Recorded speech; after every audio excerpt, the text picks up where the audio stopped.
어제가 조금 전에 지진이 일어났는데 느끼셨습니까? 갑자기 앉아서 점심을 먹는데 지진이 일어나서 보니까 또 후쿠시마 그 지역에 5약 고작이라고 하죠. 계속 그쪽에서 일어나는 걸 봅니다. 어제가 부부의 날이었어요. 보면 한국에서. 일본에서는 부부의 날이 많더라고요. 보니까 찾아보니까 22일 매달 22일 그래서 2가 후 해가지고 후 해가지고 22일 가정의 날 부부의 날로 기억하고 있는 것으로 알고 있습니다. 오늘은 가정의 달 네 번째 주일로 결혼에 대한 말씀을 전합니다. 우리 인생에서 중요한 만남 세 가지가 있는데 그 중에서 배우자와의 만남이 있습니다. 그만큼 대단히 중요하다는 것을 말해줍니다. 결혼하신 분들 계시지만 연애 과정을 거치죠. 그 기간을 사랑의 콩깍지가 끼는 기간이라고 말합니다. 연인을 생각하면 행복하고 또 연인을 만나면 이쁘고 멋있게만 보입니다. 단점이 보이지 않고 그냥 너그럽게만 보입니다. 왜 그럴까요? 저도 찾아보면서 그런 때를 경험했기 때문에 이 호르몬과 관계가 있다고 합니다. 사랑을 시작하면 이 체내에서는 도파민과 페닐에틸아민 등 자극과 흥분을 통제하는 각성 호르몬이 주로 분비된다고 합니다. 이렇게 분비가 되면 그로 인해서 콩깍지가 끼는 현상이 일어나게 된다고 합니다. 그런데 하지만 이런 호르몬의 효과도 유통기한이 있다고 존재한다고 합니다. 그래서 사람마다 좀 편차는 있지만 평균적으로 2년에서 4년 후에는 호르몬의 분비가 줄어든다고 합니다. 사랑에 빠졌을 때 분비되는 호르몬은 스트레스 호르몬의 일종인데 시간이 지나 인체가 호르몬에 적응하고 내성이 생기면 점점 콩깍지가 벗겨지고 상대방의 단점이 눈에 들어와 권태기에 빠지게 됩니다. 이 시기에 다시 호르몬이 주는 설렘과 열정을 찾기 위해 새로운 이성을 만나려 하는 사람도 있지만 그러나 진정한 행복은 그 페닐에틸아민의 작용이 끝난 후에 찾아온다고 합니다. 시간이 지나면서 체내에서는 각성 호르몬의 분비가 줄어드는 대신 사랑 호르몬이라고 불리우는 옥시토신의 분비가 시작된다고 합니다. 이 옥시토신은 행복 호르몬이라고 불리는 세로토닌의 분비량을 늘려주며 스트레스 호르몬인 코르티솔의 분비를 억제 또 조절해주는 긴장감을 풀어준다고 합니다. 사람에게 진정과 안정을 느끼게 해 모성애의 호르몬이라고 불리는 옥시토신은 연인 간의 정서적 유대와 신체 접촉을 통해 분비량을 늘릴 수 있습니다. 미국의 브리엄 영대학교 연구진에 따르면 주기적으로 애정이 담긴 신체 접촉을 실행한 부부에게 옥시토신이 더 많이 분비되었다고 합니다. 또한 정서적 유대감도 옥시토신의 분비량을 증가시킨다고 합니다. 2014년 미국 사이언스지에 실린 연구에 따르면 이 반려견과 눈을 많이 맞춘 반려인의 경우에 옥시토신 농도가 300% 이상 증가했다고 밝히고 있습니다. 또 연구를 진행한 일본 아자부 대학 연구진은 반려견뿐만 아니라 신뢰하거나 사랑하는 사람끼리 눈을 맞추면 체내 옥시토신 농도가 높아진다고 밝혔습니다. 미국 하버드 대학교의 행복에 대한 연구를 보면 개인의 행복을 결정하는 요소는 유전자와 건강한 인간관계에 있다고 밝히고 있습니다. 그중 유전자는 우리가 선택할 수 없기에 좀 제쳐두고요. 건강한 인간관계는 사람이 선택할 수 있는 요소로 약 40%의 행복이 인간관계의 선택에서 나온다고 주장하고 있습니다. 사람은 누구나 믿을 수 있는 사람과 되도록 오래 유지할 수 있는 안정적인 관계를 원합니다. 하지만 신뢰가 가능한 사람을 만나는 것도 어려운 일이지만 그 사람과의 관계를 장기적으로 안정되게 유지하는 일은 더 어려운 일입니다. 특히 이 부부, 연인 관계라면 관계 유지의 난이도가 급상승한다고 합니다. 경제협력개발기구 OECD가 발표한 한눈에 보는 사회 2019 데이터에 따르면 대한민국의 경우 조이이혼율이 2016년 기준으로 2.1명으로 이건 뭐 데이터이기 때문에요. OECD 주요 국가 평균인 1.9명을 넘었다고 합니다. 1991년에 1.1명이었는데 그것이 2배나 오른 수치죠. 그리고 이는 하루에 적어도 300쌍의 부부가 남남이 된다는 뜻입니다. 이는 OECD 회원국 중에서 9위에 달하는 이혼율로 아시아에서는 1위입니다. 또 한국가정법률상담소에서 분석한 조이혼율 데이터에 의하면 IMF 사태 직후인 2000년대 초반부터 꾸준한 상승세를 보였다고. 구체적으로 2000년에는 2.66명, 또 2003년에는 3.54명으로 나타나 있습니다. 인구 숫자를 고려하면 한국의 이혼율은 이미 심각한 상황입니다. 이러한 이혼율 상승에 대하여 여러 전문가들의 분석을 시도하였다고 합니다. 이 많은 전문가들은 사회 격차의 확대랄지 또 양육 비용의 증가 및 부담, 또 이혼에 대한 자유의식 확대 등을 이혼의 주요 원인으로 꼽았다고 합니다. 또 어떤 사회학자들은 이혼율이 폭등하는 주요 원인으로 가치관의 변화를 꼽고 있습니다. 과거에는 자녀나 가정을 지켜야 한다는 생각에 참고 살았지만 현재에 와서는 개인의 행복을 더 중시하는 경향이 강해지면서 이혼율이 부쩍 늘었다는 것입니다. 한 법조계 관계자는 현대에는 과거와 다르게 외도나 가정 폭행으로 인한 이혼보다는 성격 차이나 소통 부재 등을 이유로 이혼을 하는 경우가 많다라고 전하고 있습니다. 이런 심각한 수준의 이혼율 상승의 문제는 부부 사이의 문제에서 그치는 것이 아니라 자녀들에게까지 큰 영향을 미칠 뿐 아니라 가정폭력 발생에까지 영향을 미치고 있습니다.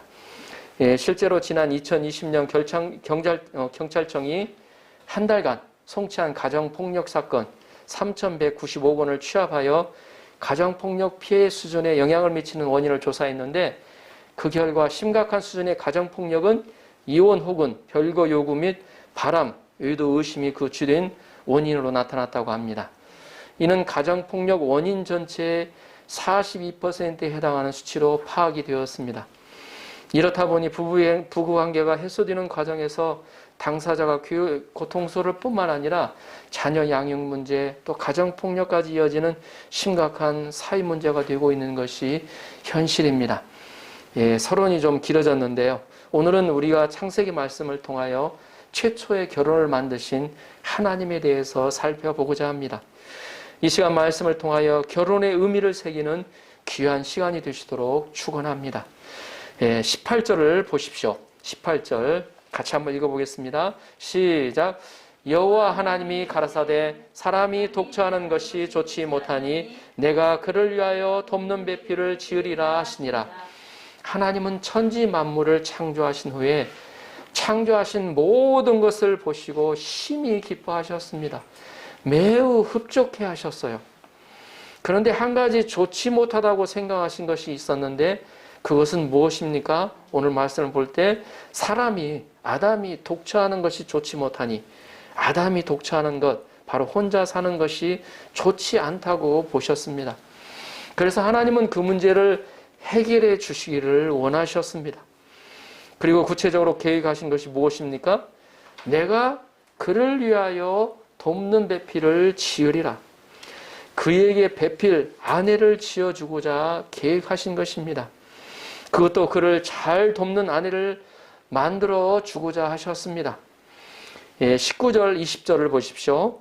여호와 하나님이 흙으로 각종 들짐승과 공중의 각종 새를 지으시고 아담이 무엇이라고 부르나 보시려고 그것들을 그에게로 이끌어 가시니 아담이 각 생물을 부르는 것이 곧 그 이름이 되었더라. 아담이 모든 가축과 공중의 새와 들의 모든 짐승에게 이름을 주니라. 아담이 돕는 배필이 없으므로. 아담은 에덴에서 하나님께서 주신 각종 들짐승과 또 공중의 각종 새의 이름을 짓는 사명을 충성스럽게 감당하고 있었습니다. 너는 목이 기니 기린이다. 너는 돼지같이 생겼으니 돼지라고 이름을 지어 주었습니다. 아담의 직업이 바로 이름 짓는 것이었어요. 사람들은 직업도 없이 그냥 먹고 여행하고 노는 것을 원합니다. 그러나 에덴 동산에서도 일이 있었다는 것을 우리는 알아야 합니다. 아담은 하나님께서 주신 일을 열심히 하고 있었습니다. 그런데 아담에게 사명을 돕는 배필이 없었던 것입니다. 하나님은 그 사명을 돕도록 여자를 만드셨습니다. 21절, 22절은 하나님께서 여자를 만드시는 구체적인 모습이 나옵니다.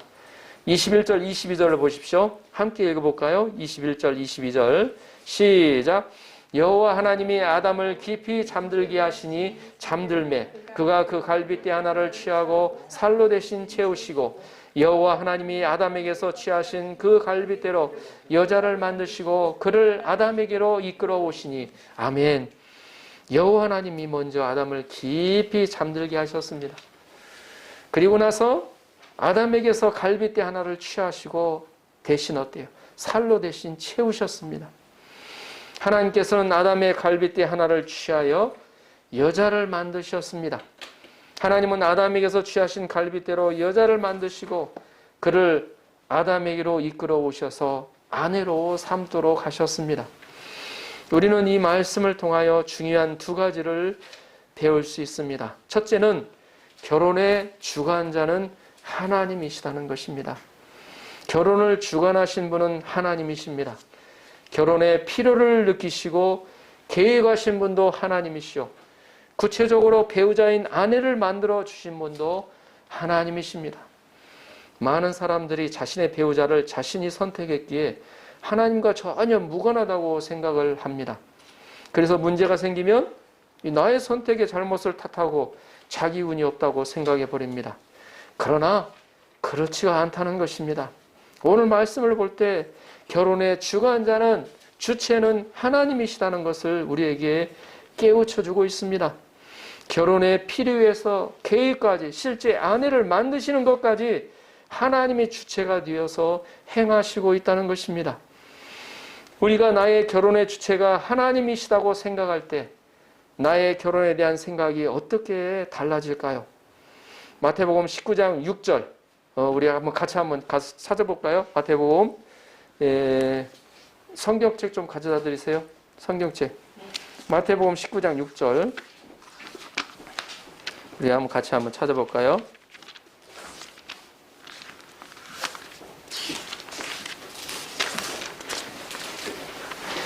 신약 31페이지입니다. 신약 31페이지 마태복음 19장 6절입니다. 같이 한번 읽어보겠습니다. 시작. 그런즉 이제 둘이 아니요 한 몸이니 그러므로 하나님이 짝지어 주신 것을 사람이 나누지 못할지니라 하시니 아멘. 결혼의 주관자 하나님을 믿는 것은 현재 나의 남편과 아내를 하나님이 짝지어 주셨다는 것을 믿는 것입니다. 중매자가 아니고 소개시켜준 사람도 아니고 우연히 만난 게 아니고 하나님이 만나게 하시고 결혼하여 살게 하셨다는 것입니다.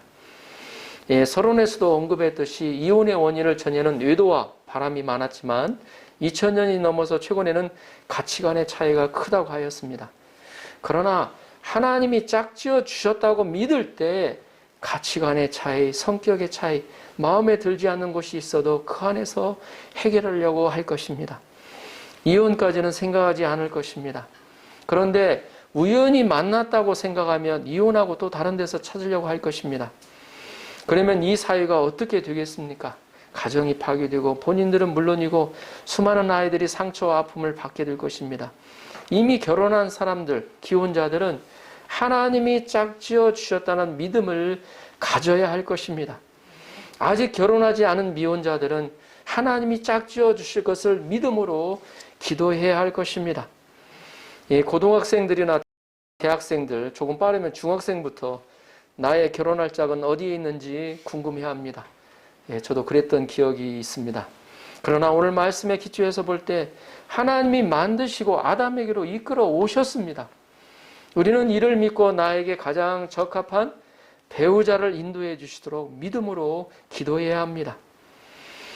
결혼을 만드신 하나님을 생각하며 우리는 하나님이 결혼의 주체가 되고 하나님 중심의 가정을 이루어야 함을 배울 수 있습니다. 남편 중심의 가정이 아닌, 아내 중심의 가정이 아닌, 자식 중심의 가정이 아니라 하나님 중심의 가정, 예수 그리스도 중심의 가정을 만들어가야 합니다. 어떤 사람은 결혼을 하면 모든 것을 다 이룬 것처럼 생각하는 사람이 있는데 그것은 큰 착각입니다. 또 자신의 부족한 것을 배우자를 통해서 이루고자 하는 생각도 아주 위험한 생각입니다. 인간은 부족한 것 투성이입니다. 부족한 것 투성이인 두 사람이 힘을 모아서 사명을 감당하며 아름다운 가정을 이루어 가라는 것입니다. 이 세상에서 가장 멋진 남자와 가장 아름다운 여자가 만나서 결혼을 했다고 한번 생각해 보십시오. 어떻게 행복할 것 같습니까? 자기 잘난 맛에 살기 쉬운데 아마도 쉽게 깨지지 않을까 싶습니다. 우리는 하나님을 위해 사도 바울처럼 특별한 은혜로 결혼을 하지 않는 경우를 제외하고는 모든 남녀가 결혼하는 것이 하나님의 보시기에 좋습니다.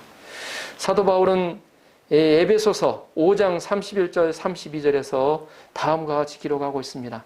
그러므로 사람이 부모를 떠나 그 아내와 합하여 그들이 한 육체가 될지니 이 비밀이 크도다. 나는 그리스도와 교회에 대하여 말하노라. 우리는 하나님이 보시기에 좋은 가정, 하나님 중심의 가정을 만들어야 합니다. 둘째는 여자는 아담을 돕는 자로 만드셨다는 것입니다. 18절을 다시 한번 보십시오. 여호와 하나님이 이르시되 사람이 혼자 사는 것이 좋지 아니하니 내가 그를 위하여 돕는 배필을 지으리라 하시니라. 여기서 돕는 배필이라는 영어 성경에 헬퍼로 나옵니다. 가장 적당한 적절한 돕는 자라는 뜻입니다. 하나님은 아담이 얼마나 부족하고 또 혼자서 살 수 없는 존재인 것을 잘 아셨습니다. 그래서 아담을 잘 도울 수 있는 합당한 배필을 지어주시겠다고 하셨습니다. 여자는 자기가 도와야 할 점이 무엇인지를 깨달아 돕는 사명을 잘 감당해야 합니다. 여자는 자신이 주인공이 아니라 돕는 자라고 자존심을 상해해서는 안 됩니다. 사실 더 지혜로워야 도울 수가 있습니다. 세계를 지배하는 자는 남자이지만 그 남자를 지배하는 자는 여자라는 말이 있습니다. 남자는 여자의 도움을 받는 것을 자존심 상하는 것으로 생각해서는 안 됩니다. 남자는 자신이 완벽한 사람인 것처럼 허세를 부리고 권위를 부려서는 안 됩니다. 겸손히 여자의 도움, 아내의 도움을 받아야 행복한 가정생활을 할 수가 있습니다. 그리고 돕는 자라는 것은 상하관계, 주종관계를 뜻하는 것이 아닙니다. 평등한 관계이자 사랑을 해야 하는 관계입니다. 왜 남자의 갈빗대 하나를 취하여 여자를 만드셨을까요? 남자는 갈빗대 하나만큼 갈빗대 하나 없어졌기 때문에 부족한 점이 있다는 것을 나타내 줍니다. 그래서 그 부족한 갈빗대가 합쳐질 때 완전한 인격체가 될 수 있다는 것입니다. 하나님은 아담의 갈빗대를 취하여 여자를 만드셨습니다. 아담의 머리뼈나 발뼈로 만들지 않고 갈비뼈로 여자를 만드신 뜻은 서로 인격적으로 동등한 질서를 주시기 위함입니다. 하나님은 여자의 갈비뼈로 남자를 만들지 않으셨습니다. 하나님은 남자의 갈비뼈로 여자를 만드셨어요. 하나님은 남자와 여자 사이에 가정의 질서를 세우셨습니다. 한 곳 더 한번 찾아서 한번 읽어보겠습니다. 에베소서 신약 316페이지입니다. 신약 316페이지. 에베소서 5장 22절부터 33절까지입니다. 신약 315페이지네요. 15페이지. 제 성경은 315페이지입니다. 5장 22절부터 33절까지 말씀인데 천천히 같이 한번 읽어보겠습니다. 시작. 아내들이여 자기 남편에게 복종하기를 주께 하듯 하라. 이는 남편이 아내의 머리됨이고요 그리스도께서 교회의 머리됨과 같음이니 그가 바로 몸의 구주시니라. 그러므로 교회가 그리스도에게 하듯 아내들도 범사에 자기 남편에게 복종할지니라. 남편들아 아내 사랑하기를 그리스도께서 교회를 사랑하시고 그 교회를 위하여 자신을 주심같이 하라. 이는 곧 물로 씻어 말씀으로 깨끗하게 하사 거룩하게 하시고 자기 앞에 영광스러운 교회로 세우사 티나 주름 잡힌 것이나 이런 것이 또 없듯이 거룩하고 흠이 없게 하려 하심이라. 이와 같이 남편들도 자기 아내 사랑하기를 자기 자신과 같이 할지니 자기 아내를 사랑하는 자는 자기를 사랑하는 것이라. 누구든지 언제나 자기 육체를 미워하지 않고 오직 양육하여 보호하기를 그리스도께서 교회에 함과 같이 하나니 우리는 그 몸의 지체임이라. 그러므로 사람이 부모를 떠나 그의 아내와 합하여 그들이 한 육체가 될지니 이 비밀이 크도다. 나는 그리스도와 교회에 대하여 말하노라. 그러나 너희도 각각 자기의 아내 사랑하기를 자신같이 하고 아내도 자기 남편을 존경하라. 아멘. 예수님의 뭐라 그러죠? 세 계명. 예수님의 세 계명과 어떻게 보면 비슷하죠. 보면 아내는 남편을 주님처럼 생각하고 복종하여 남편의 권위를 세워줘야 하고 남편은 아내를 예수님의 교회를 사랑하듯이 사랑해야 합니다. 남편을 머리로 생각하고 복종하고 남편은 아내를 자신의 몸처럼 사랑해야 합니다. 우리는 하나님의 권위 아래서 사랑하고 가정의 질서를 지켜야 행복합니다. 하나님이 여자를 만드시고 그를 아담에게로 이끌어 오시자 아담의 고백이 무엇입니까? 23절을 보십시오. 아담이 이르되 이는 내 뼈 중에 뼈요 살 중에 살이라. 이것을 남자에게서 취하였은즉 여자라 부르리라 하니라. 아담은 여자를 본 순간 필이 꽂혔던 것 같습니다. 그래서 어때요? 감격하면서 시를 쓰죠. 내 뼈 중에 뼈요 내 살 중에 살이라. 아담은 재빨리 그의 사명인 이름 짓는 은사를 발휘해서 아내를 여자라 이름까지 지어주었습니다. 이 말씀은 자기 몸의 일부분인 여자를 맞이하는 아담의 사랑의 고백입니다. 자신의 몸의 일부로 영접하였습니다. 자신의 몸처럼 아내를 사랑하였습니다. 아내를 미워하는 것은 바로 자신을 미워하는 것입니다. 한 여인이 결혼을 했습니다. 부부싸움 끝에 친정으로 도망을 가버렸습니다. 화가 난 남편은 이번 기회에 버릇을 고쳐놓겠다고 별렀습니다. 친정에 온 딸을 보는 부모 마음도 편치가 않았습니다. 며칠 쉬게 한 다음 딸을 돌려보내면서 친정아버지가 사위에게 편지 한 장을 딸 편에 보내주었다고 합니다. 집에 돌아온 아내가 편지부터 남편에게 내밀었습니다. 남편이 편지를 받아 뜯어보자마자 크게 웃었다고 합니다. 거기에는 이렇게 적혀 있었습니다. 취급주의, 깨어지기 쉬움 이란 말이 써 있었다고 합니다. 취급주의, 깨어지기 쉬움. 참 유머 있는 장인이지 않습니까? 그래서 부부가 더 화목해졌다는 이야기입니다. 24절을 보십시오. 24절 같이 한번 읽어볼까요? 시작. 이러므로 남자가 부모를 떠나 그의 아내와 합하여 둘이 한 몸을 이룰지로다. 이제 창세기 저자인 모세는 결론적으로 가정의 의미가 무엇인가를 말하고 있습니다. 첫째, 남자가 부모를 떠나야 한다는 것입니다. 남자가 부모를 떠난다는 것은 영적으로 육적으로 자립하는 것, 더 나아가 경제적으로 인격적으로 사회적으로 자립하는 것을 말합니다. 둘째, 연합하는 가정입니다. 연합이란 육체적인 연합만이 아니라 인격의 결합 또 영적인 결합을 의미합니다. 이렇게 연합하기 위해서는 마음과 뜻이 같아야 합니다. 또 믿음도 같고 무엇보다도 사명이 같아야 합니다. 이렇게 연합할 때 둘이 하나가 됩니다. 또 연합이란 서로의 개성을 가진 채 함께하는 것입니다. 서로의 인격을 말살하고 결합하여 새로운 몸이 되는 것이 아닙니다. 남자와 여자가 서로를 존중하고 합쳐야 하나의 완전한 인격체가 될 수가 있습니다. 셋째, 가정은 한 몸이 되는 것입니다. 1+1은 2가 아니라 성경적으로 보면 1이라는 것입니다. 그래서 둘은 서로 인격을 존중하나 하나가 되어야 한다는 것이 있습니다. 한 하나님, 또 한 예수님, 한 성령님을 믿어야 합니다. 경제 문제나 자녀 문제, 가사 문제는 서로 하나가 되어서 해야 합니다. 부부는 같은 방을 쓰고 같이 잠자리를 해야 합니다. 이혼은 원래 한 몸이 나누어지는 것이기 때문에 그만큼 큰 고통과 상처를 남기게 됩니다. 25절을 보십시오. 아담과 그 안에 두 사람이 벌거벗었으나 부끄러워 아니하니라. 부끄러움이 없는 것은 두 사람 사이에 아무런 꺼리낌이 없는 완전히 하나가 된 상태입니다. 서로 깊이 사랑하고 이해하고 신뢰하는 가정의 모습입니다. 이것이 원래 하나님께서 창조하신 가정의 모습이요, 우리가 이루어야 할 행복한 가정의 진정한 모습입니다. 저도 본문 말씀을 통하여 하나님께서 저에게 가장 합당한 돕는 배필을 주신 것을 감사하며 하나님을 기쁘시게 하는 가정이 되고자 기도하게 됩니다. 이제 남은 생활 동안 하나님께서 우리 가정을 이루신 뜻을 생각하면서 열매 맺는 가정이 되기를 기도합니다. 또한 일본 가운데 하나님이 기뻐하시는 가정들이 많이 세워지도록 기도합니다. 오늘날 이 세상에는 남편과 아내가 서로 인격적으로 연합하지 못하고 불신과 불화하는 경우가 많습니다. 서로 꺼리낌이 있고 또 서로 감추는 것이 있어 믿지 못하는 경우가 있습니다. 서로를 견디지 못하고 갈라서기도 합니다. 오늘날 사람들은 너무나도 부모의 인원으로 많은 자녀들이 문제아로 전락하고 있습니다. 이 문제들을 우리가 어떻게 해결할 수 있습니까?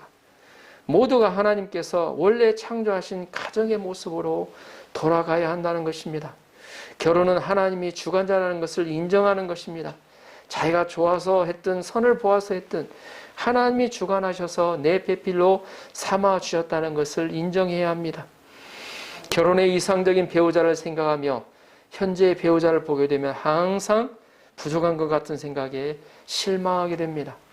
그러나 나에게 가장 적합한 사람을 배우자로 주셨구나 생각하고 믿게 되면 그러한 문제들을 하나하나 부딪히는 문제들을 극복해 나갈 수가 있습니다. 하나님은 지금도 살아계신 분이십니다. 나에게 가장 사랑하고 귀한 독생자 예수 그리스도를 아낌없이 허락하신 분이십니다. 그 하나님이 나에게 가장 좋은 것을 주시지 않았겠습니까? 항상 이상적인 배우자를 생각하고 바라보는 것은 자신의 욕심에서 비롯된 것입니다. 우리가 현재 주어진 배우자에 감사하며 자족하는 것을 배워야겠습니다.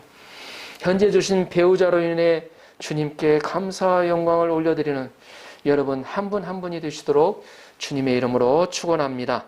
아멘.